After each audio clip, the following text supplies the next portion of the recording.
Salam olahraga. Halo anak-anak sekalian, kita bertemu kembali dalam pembelajaran Penjas bersama saya Pak Tampu Bulun.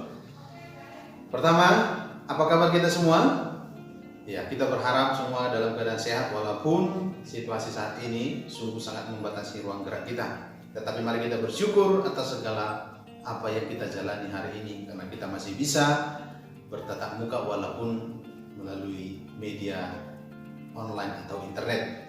Anak-anak, sebelum kita melanjutkan aktivitas kita hari ini, jangan lupa berdoa terlebih dahulu karena itu adalah kunci dari keselamatan kita. Selanjutnya anak-anak, materi kita hari ini adalah aktivitas kebugaran jasmani. Untuk lebih lengkapnya mari simak video berikut. Sebagaimana tadi telah Bapak sampaikan di awal, bahwa materi kita adalah pembelajaran aktivitas kebugaran jasmani yang lahir dari kompetensi dasar 35 dan 45, yakni memahami konsep latihan peningkatan derajat kebugaran jasmani yang terkait dengan keterampilan serta pengukuran hasilnya. Lalu untuk kompetensi 45 itu mempraktikkan latihan peningkatan derajat kebugaran jasmani yang terkait dengan keterampilan serta pengukuran hasilnya. KD 35 memahami konsep teorinya, KD 45 mempraktikkan teorinya, kira-kira seperti itu. Lalu lahirlah tujuan pembelajaran, yaitu menyebutkan konsep latihan kebugaran jasmani, menyebutkan latihan kekuatan, lalu mempraktikkan latihan kebugaran jasmani, mempraktikkan latihan kekuatan. Itu yang menjadi tujuan pembelajaran kita. Kesegaran jasmani atau physical fitness merupakan salah satu aspek fisik dari kesegaran menyeluruh atau total fitness.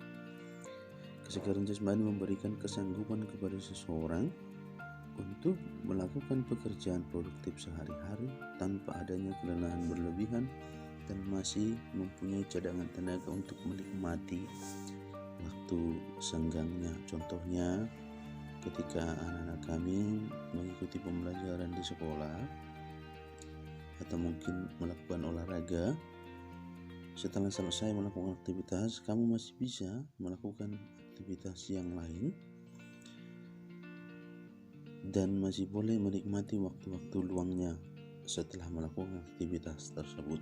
Itu maksudnya. Nah, ada beberapa faktor yang dapat mempengaruhi kesegaran jasmani, itu masalah kesehatan. Artinya ketika kita memiliki masalah kesehatan, tentu akan mempengaruhi kesegaran jasmani. Yang kedua, masalah gizi. Asupan makanan juga sangat mempengaruhi kebugaran jasmani kita. Artinya kalau kita hanya memakan satu jenis, katakan kita hanya memakan nasi setiap hari tanpa ada asupan protein, kalori atau gizi-gizi yang lain, maka tentu akan mempengaruhi kebugaran jasmani kita. Masalah latihan fisik seperti usia, mulai latihan, frekuensi latihan per minggu, intensitas latihan, dan volume latihan. Artinya sangat berbeda ketika seseorang atau kita mulai kecil sudah dilatih atau terbiasa olahraga dengan orang yang setelah tua baru memulai olahraga. Itu akan sangat mempengaruhi kebugaran jasmaninya. Ada prinsip yang mengatakan Allah bisa karena biasa. Jadi ketika kita biasa akan berlatih berolahraga dari kecil, maka kebugaran kita juga akan semakin bagus. Yang keempat, masalah faktor keturunan atau kelainan bawaan. Artinya kelainan bawaan fisik, ya, ketika sudah ada kelainan bawaan lahir, tentu akan sangat mempengaruhi kebugaran jasmani. Beberapa hal yang harus diketahui sebelum melakukan latihan agar benar-benar bermanfaat bagi diri kita. Inilah rambu-rambu yang harus kita perhatikan sehingga latihan itu benar-benar bermanfaat. Yang pertama, macam-macam latihan atau disesuaikan dengan kebutuhan peserta diri atau diri kita. Memilih latihan yang mudah dan murah seperti lari dan jogging. Jadi harus kita sesuaikan, jangan terlalu kesannya dipaksakan. volume latihan. Untuk meningkatkan kesegaran jasmani diperlukan waktu latihan minimal 20 menit, tidak termasuk pemanasan dan pendinginan. Latihan intinya minimal 20 menit untuk mendapatkan kesegaran jasmani. Ini untuk kesegaran jasmani, beda lagi untuk prestasi, pasti akan lebih tinggi. Frekuensi latihan, latihan sesering mungkin akan memberikan efek yang lebih baik. Seperti tadi sebelumnya Bapak sudah katakan, ketika latihan itu dimulai dari, ini biasakan dari kita kecil, maka efeknya akan baik setelah kita tua. Nah sama juga ketika latihan kita lakukan intensitasnya cukup banyak, contoh 5 kali seminggu, pasti akan lebih baik daripada latihan 3 kali seminggu. Atau kalau kita berolahraga setiap hari, pasti akan lebih baik ketika kita hanya berolahraga 3 kali atau 2 kali dalam seminggu. Yang keempat, intensitas latihan. Untuk menentukan kadar intensitas latihan, khususnya perkembangan daya tahan kardiovaskuler, dapat ditetapkan dengan teori Catch dan Merdell, dengan terlebih dahulu mencari denyut nadi maksimal dengan rumus denyut nadi maksimal sama dengan 220 dikurang usia. Andaikan ada diketahui seorang siswa berusia 13 tahun, maka didapat denyut nadi maksimalnya adalah 207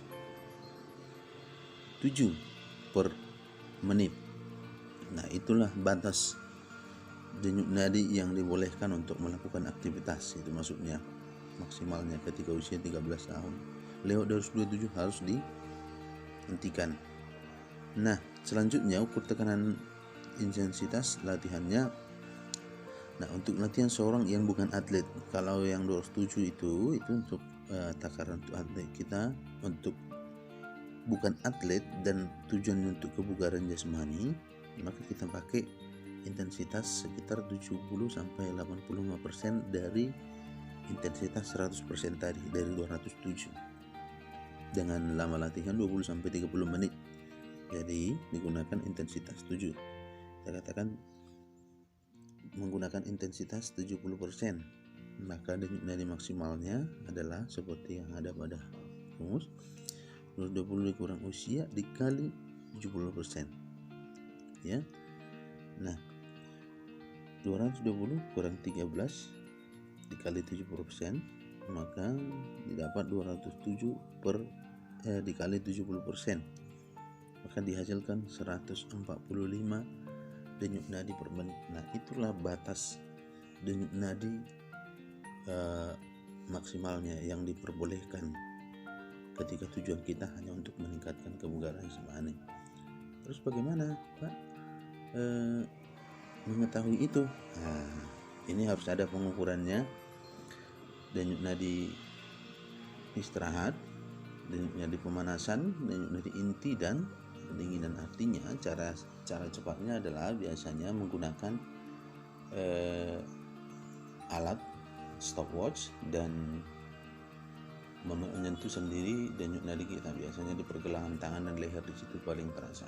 Jadi sebelum berolahraga kamu hitung sendiri, pegang pergelangan tangannya atau lehernya, hidupkan stopwatchnya selama 10 detik, hitung berapa denyut nadinya selama 10 detik, kalikan dengan 6, itulah hasilnya denyut nadi istirahat. Lalu lakukan pemanasan sebentar, setelah itu lakukan kembali pengukuran, lakukan pengukurannya sama persis, pegang denyut nadi, hitung waktu 10 detik. Begitu juga untuk latihan inti. Nah yang dimasukkan 145 denyut nadi per menit. Ketika kamu sudah melakukan latihan inti, kamu boleh mengukur denyut nadimu. Ketika dia sudah mencapai 145 atau mendekati, maka latihanmu sudah cukup. Ketika sudah di atasnya, latihan sudah boleh dihentikan kalau tujuan latihan kita adalah untuk peningkatan kebugaran jasmani. Nah berikutnya kita berlanjut ke pengertian kekuatan dan daya tahan otot. kita harus bisa membedakan antara kekuatan dengan daya tahan. Nah, kalau kekuatan otot itu adalah kemampuan sekelompok otot untuk melawan beban dalam suatu usaha. Contohnya kemampuan dengan untuk mengangkat kursi atau ada beban 10 kilo, lalu kita disuruh mengangkat. Kita boleh mengangkatnya, lalu meletakkan. Nah, itu yang disebut dengan kekuatan. Maka latihannya, ciri-ciri latihannya, bebannya berat, ulangannya sedikit. Bagaimana itu beban berat ulangan sedikit? Bebannya katakan 10 kilo, lalu ulangan sedikit. Kamu angkat sebanyak 3 kali berulang, 1, 2, 3. Nah, itu maksudnya. Kalau untuk daya tahan bagaimana? Mari kita lihat kembali selanjutnya. Daya tahan adalah kemampuan sekelompok otot untuk melakukan serangkaian kerja dalam waktu yang lama. Kalau tadi kekuatan, angkat beban 10 kilo lalu letakkan. Kalau daya tahan biasanya bebannya 10 kilo, kita disuruh memindahkan dari titik A ke titik B dalam waktu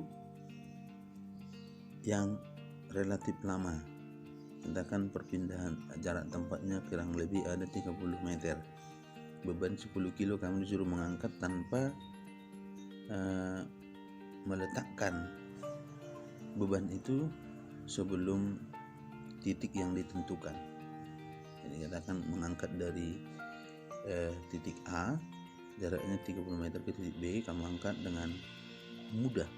Artinya kamu tidak kelelahan, tidak harus meletakkan sebelum sampai di titik B, itu maksudnya.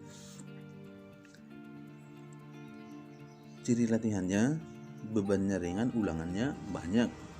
Jadi kalau tadi latihan kekuatan, bebannya 10 kilo, pengulangannya 3 kali atau 5 kali. Kalau untuk latihan daya tahan, bebannya dikurangi. Katakan bebannya 5 kilo, tapi pengulangannya diperbanyak, mungkin sampai 10 kali. Nah, kira-kira seperti itu perbedaan antara latihan kekuatan dan daya tahan. Pengertian kelenturan persendian. Nah, kelenturan persendian adalah kemampuan persendian untuk bergerak secara luas menurut bidang geraknya. Contoh, leher bisa kita gerakkan kurang lebih 90 derajat ke samping kiri dan samping kanan. Artinya ketika pergerakan itu bisa kita lakukan dengan baik sampai 90 derajat, artinya kelenturan persendiannya bagus. Jadi ketika lehermu tidak bisa kamu gerakkan 90 derajat, hanya 45 derajat, ada yang menyangkut, berarti kelenturan persendiannya kurang baik, kira-kira seperti itu. Atau tangan bisa kita putar dari depan ke belakang secara bebas, tidak ada yang menghalang-halangi. Ciri latihannya adalah gerak meregang persendian dan mengulur otot hingga batas tertentu dalam jangka waktu tertentu. Artinya meregangkan otot, contoh dengan menarik seluruh jari atau telapak tangan ke arah belakang, atau menarik tangan kanan ke sebelah kiri dengan tangan kiri membentuk siku, atau mungkin menarik leher kita sebelah kanan atau kebalikannya. Itulah yang disebut dengan gerak meregang. Nah, frekuensi latihan dilakukan setiap hari. Intensitas merupakan batas rasa nyeri ketika kita tarik leher kita ke sebelah kiri atau sebelah kanan. Ketika kita sudah merasakan nyeri di otot, itulah batas intensitasnya. Lalu durasi waktu terhitung pada ukuran persendian berkisar 4 sampai 30 detik dengan pengulangan 1 sampai 3 kali. Pengertian daya tahan paru-paru dan jantung. Daya tahan paru-paru dan jantung adalah kemampuan usus paru-paru dan jantung suplai oksigen untuk kerja otot dalam waktu yang lama atau teori. Ciri latihannya, gerakan yang melibatkan otot bersama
stretch ya. Contoh move, berlari, berpindah maksudnya ya, berpindah senam aerobik, bersepeda. Mengangkat, contoh latihannya diam di tempat dengan beban, contoh push up, back up, sit up, dumbbell ya. Meregang, yaitu melakukan peregangan atau gerak mengulur otot. Contoh latihan push up dengan tumpuan kedua lutut dan tangan, juga push up menggunakan tumpuan kedua ujung telapak kaki dan dengan posisi dilebarkan, push up dengan tumpuan kedua ujung telapak dan dengan posisi pinggul ditinggikan. Lalu mengangkat punggung dan bahu dari lantai dengan sikap kedua lutut ditekuk, crunch biasa atau dalam bahasa sehari-harinya dikenal juga dengan sit up. Nah, kekuatan mengangkat kedua lutut mendekati dada sehingga pinggul terangkat dari lantai atau crunch terbalik.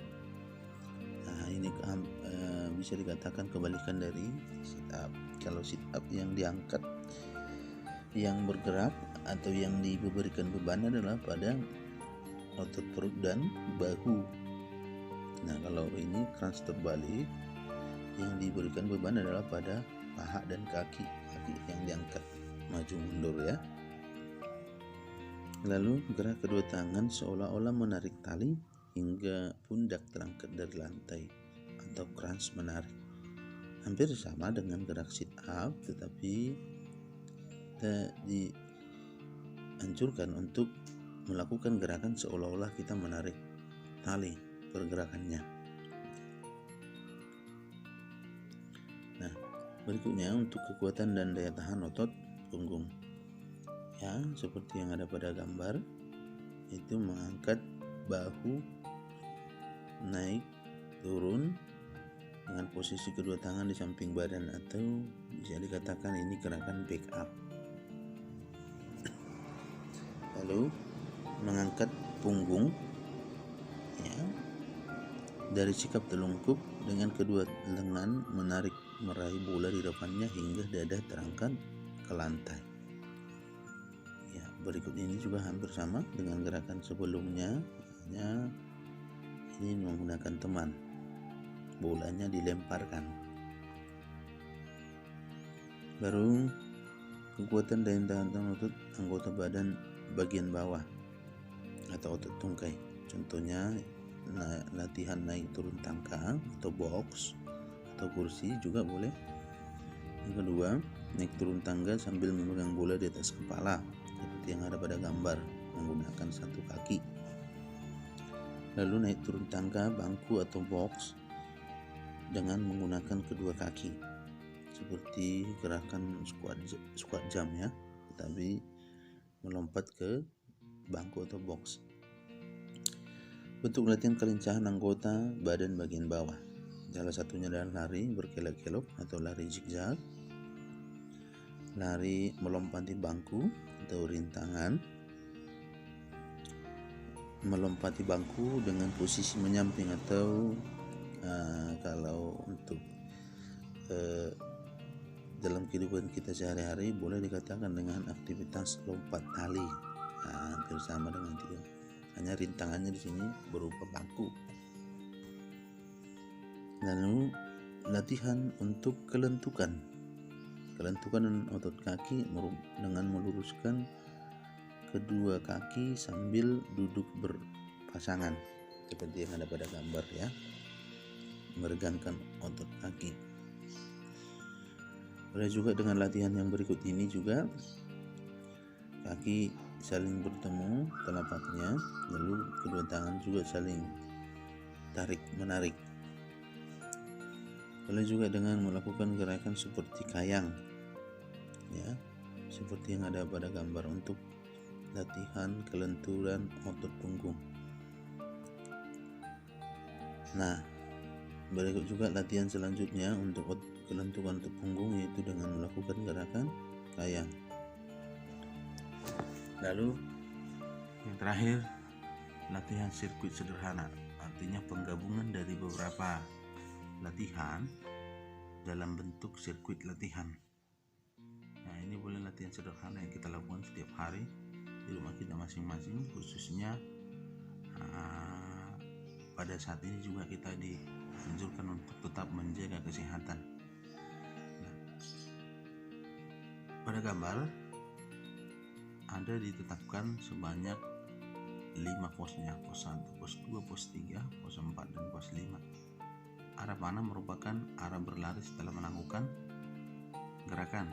Lalu di pos-pos tertentu ada dituliskan di situ, seperti di pos 1 melakukan gerakan kelenturan atau peregangan, berlari menuju pos 2. Nah, antara pos 1 dan pos 2 ada di situ melakukan latihan kekuatan dan daya tahan otot tangan. Contohnya push up. Di pos 2 kekuatan dan daya tahan otot perut, bisa dilakukan gerakan sit up. Kekuatan di pos 3 kekuatan dan daya tahan otot punggung, berikutnya sampai di pos 5. Tetapi tentunya harus memperhatikan volume latihan, intensitasnya, ya, seperti yang sudah kita bahas di awal. Artinya takarannya ada, bebannya berapa, pengulangannya berapa. Katakan push up sebanyak 5 kali, pengulangan 3 kali, harus teratur. Jadi peningkatan itu dilakukan setelah melakukan latihan berulang-ulang kali. Begitu juga untuk latihan yang lain. Baik, thank you, terima kasih. Mauliate ujur melala. Demikian dan terima kasih. Demikian pembelajaran kita untuk hari ini. Semoga bermanfaat untuk kita, khususnya boleh meningkatkan kebugaran jasmani kita. Sekian.